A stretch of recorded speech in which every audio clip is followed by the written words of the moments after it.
She texted during my father's funeral. Stop being dramatic, he was old anyway. Coming home late, going clubbing. I replied, enjoy.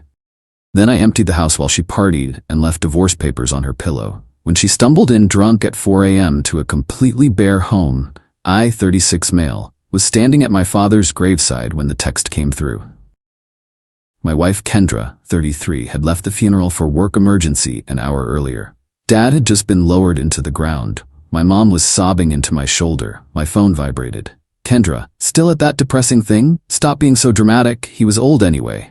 Coming home late, going clubbing with the girls. You need to get over this moping already. It's been 3 days.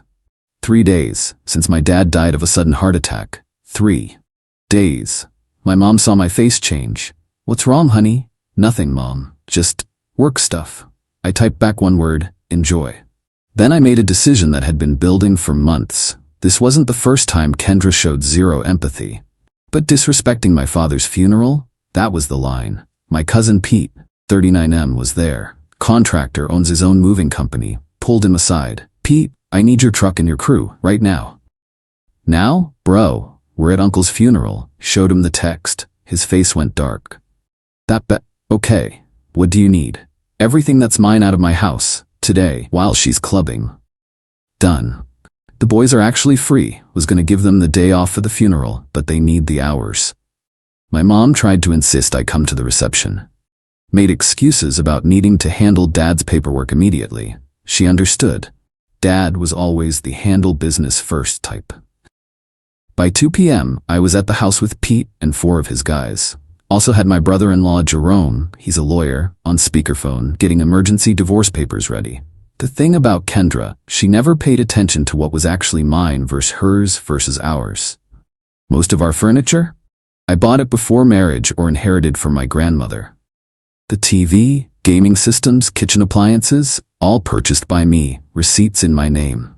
Even her precious wine collection was stored in my wine fridge that I bought myself as a birthday present. The movers were surgical.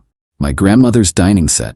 Kendra always said it was too old-fashioned anyway. The living room furniture I bought with my first bonus, my home office entirely. Desk, chair, computer, monitors, the works. The bedroom set, bought before marriage. Every kitchen appliance except the microwave, that was hers. All my books, vinyl records, tools, the smart TV and entertainment system. Even the good towels, wedding gift from my side. Left her clothes and makeup, neatly piled in the corner. The microwave, her yogurt maker she used once.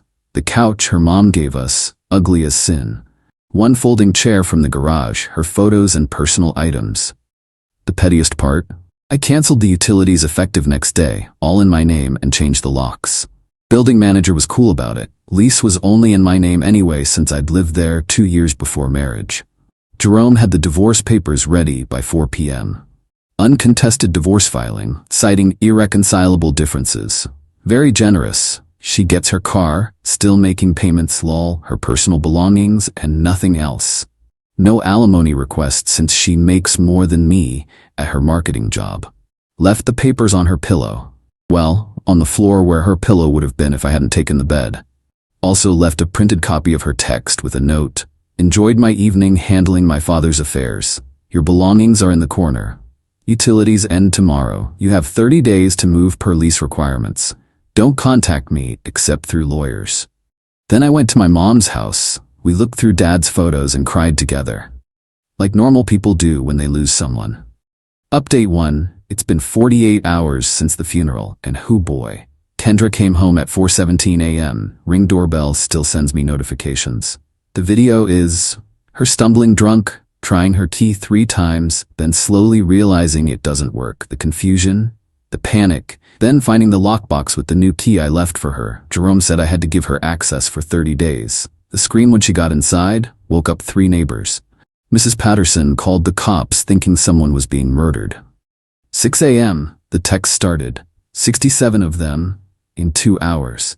Evolution was fascinating. WTF, WTF, WTF. Where is everything? This isn't funny, bring it back. You can't do this. I was joking about your dad. You're overreacting. I'm calling the police. The police say it's a civil matter. Please answer me. You're being abusive. I'll destroy you in court. Called Jerome. He laughed. She can't destroy anything. No kids, short marriage, she makes $90 to your $70K, and you have documented cruelty during a family death. Judge'll laugh her out of court. Then came the flying monkeys. Her mom Deidre called. How could you leave my baby with nothing? She has her belongings and a folding chair. She says you stole everything. I took my property, premarital and inherited items, have all receipts. She was grieving too. Your father was like family to her. Really? Which funeral home was she grieving at last night? Tequila Sunrise or Club Paradise? Her best friend Astrid, you need therapy. This is psychotic behavior. What's psychotic is texting stop being dramatic. He was old anyway about someone's dead father during the burial. She didn't mean it like that. How did she mean it? Like stop being so sad. At his funeral. Well, when you say it like that, goodbye Astrid. But the best part? Kendra's job. See, she'd told her boss she needed 3 days off for a family emergency. Even got bereavement leave because her father-in-law, who was like a father to her, died. But remember that clubbing night? She posted it all on Instagram. Stories of shots, dancing on tables, making out with some random dude. Yeah, caught that too. Captioned, living my best life. Freedom Friday. Her coworker Heather, who follows her, saw everything. Heather, who had to cover Kendra's emergency workload. Heather, who missed her own anniversary dinner to handle Kendra's Friday presentation. Heather took screenshots. Heather sent them to their boss with the subject line, Kendra's family emergency Thursday night. Kendra wasn't fired, but she got written up and lost her quarterly bonus. That's $5 gone.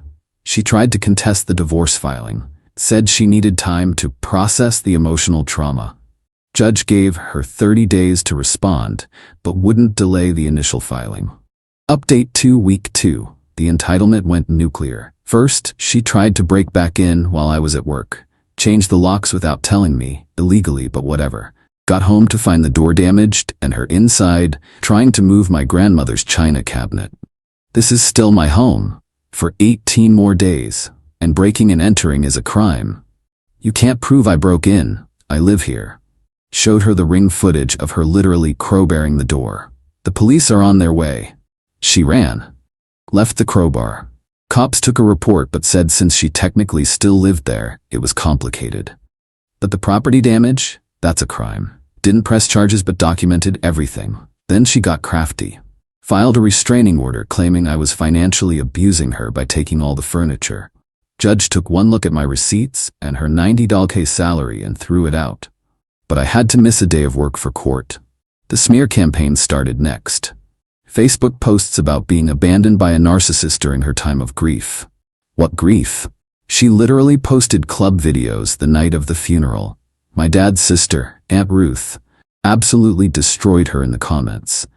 Grief? You left Bob's funeral saying you had diarrhea, then posted yourself doing tequila shots 2 hours later.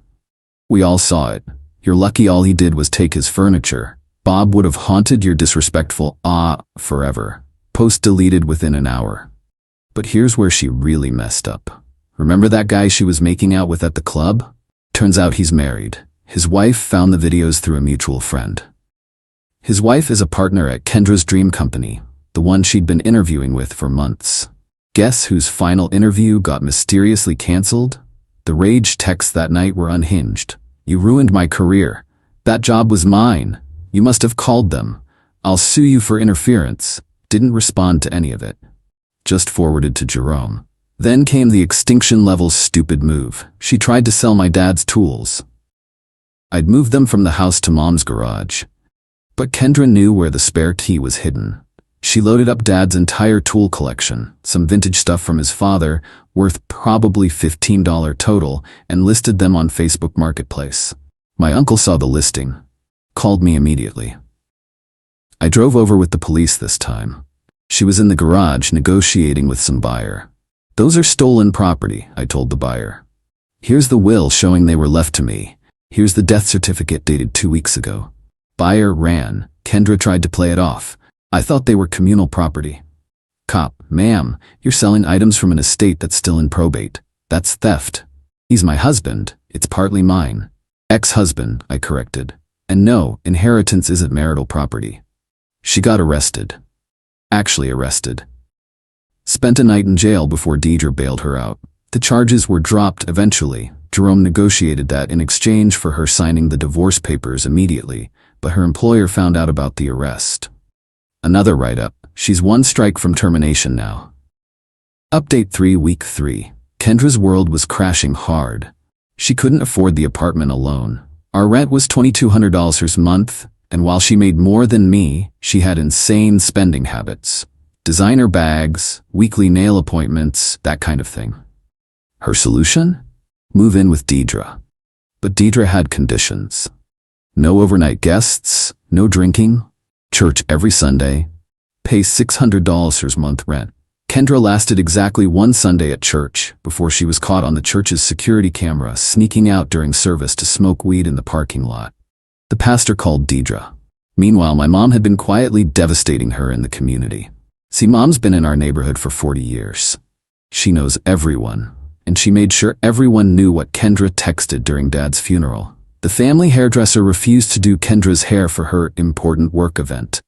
The local grocery store manager, Mom's book club friend, always seemed to be out of whatever wine Kendra wanted. The gym? Suddenly her key card had technical issues every other day. Petty? Maybe. But Mom was grieving and angry. Dad had been beloved in the community. He coached Little League for 20 years. Kendra's disrespect wasn't just to me, it was to his memory.